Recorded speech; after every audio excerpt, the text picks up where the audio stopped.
രാമപുരത്ത് നാലമ്പല ദർശനത്തിന് തുടക്കമായി. കർക്കിടകം 1-ന് നാലമ്പല ദർശനത്തിൻ്റെ ആദ്യ ദിനത്തിൽ തന്നെ നിരവധി ഭക്തരാണ് രാമപുരത്തെ ക്ഷേത്രങ്ങളിലെത്തിയത്. വിവിധ ജില്ലകളിൽ നിന്ന് രാമപുരത്തേക്ക് KSRTC ബസ് സർവീസുകൾ ആരംഭിച്ചു. വിവിധ ജില്ലകളിൽ നിന്നും രാമപുരം ക്ഷേത്രത്തിലെത്തിയ തീർത്ഥാടകർക്ക് ജോസ് കെ മാണി MPയുടെ നേതൃത്വത്തിൽ വരവേൽപ്പ് നൽകി. KSRTC ഡ്രൈവർമാർക്ക് MPയുടെ നേതൃത്വത്തിൽ മാലയിട്ട് സ്വീകരണം നൽകി. കെ മാണിയുടെ സ്വപ്ന പദ്ധതിയായിരുന്നു രാമപുരം നാലമ്പല സർക്യൂട്ട് എന്ന് ജോസ് കെ മാണി പറഞ്ഞു. ഈ രാമായണ മാസം എല്ലാ ഭക്തന്മാരുടെ ഒരു ആഗ്രഹം ഈ നാലമ്പലം സന്ദർശിച്ച് അനുഗ്രഹം ലഭിക്കുക എന്നുള്ളതാണ്. ഇവിടെ സൂചിപ്പിച്ചതുപോലെ നമ്മുടെ ഭക്തജനങ്ങൾക്ക് പോകാനുള്ള ബസ്സിൻ്റെ ഈ ക്ഷേത്രങ്ങളിലേക്ക് പോകാനുള്ള ബസ് ഇന്നിപ്പോൾ KSRTC അറേഞ്ച് ചെയ്തിരിക്കുന്നു. ഏതാണ്ട് 300ഓളം ഷെഡ്യൂളാണ് ഈ ഒരു മാസക്കാലത്തിലേക്ക് ഷെഡ്യൂൾ ചെയ്തിരിക്കുന്നത്.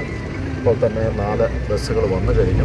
ഈ 4 അമ്പലവും ചെറിയ ഒരു ഡിസ്റ്റൻസിൽ ഏറ്റവും അടുത്ത് ഉള്ള ഒരു പ്രദേശം നമ്മുടെ രാമപുരം പ്രദേശം തന്നെയാണ്.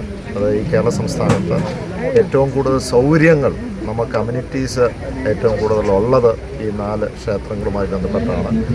അതുകൊണ്ട് തന്നെ മാണിസാറിൻ്റെ കാലഘട്ടത്തിൽ ഇവിടെ ഏതാണ്ട് എല്ലാ ക്ഷേത്രങ്ങളുമായി അമ്യൂണിറ്റീസ് 2 കോടിയും അതോടൊപ്പം തന്നെ കുളത്തിൻ്റെ സംരക്ഷണവും അതോടൊപ്പം തന്നെ ഈ റോഡുകൾ ചുറ്റുപാടുമുള്ള റോഡുകളുടെ നവീകരണം ഏതാണ്ട് 65 കോടി രൂപയോളം പല മേഖലയിലായി റോഡിൻ്റെയും കുളത്തിൻ്റെയും അമ്യൂണിറ്റി സെൻ്ററിൻ്റെയും ഒക്കെ ആയിട്ട് ഈ മേഖലയിൽ നൽകുകയുണ്ടായി. അതിൻ്റെ ഭാഗമായിട്ടാണ് നമ്മളിപ്പോൾ ഉള്ള സൗകര്യങ്ങൾ കാണുന്നത്.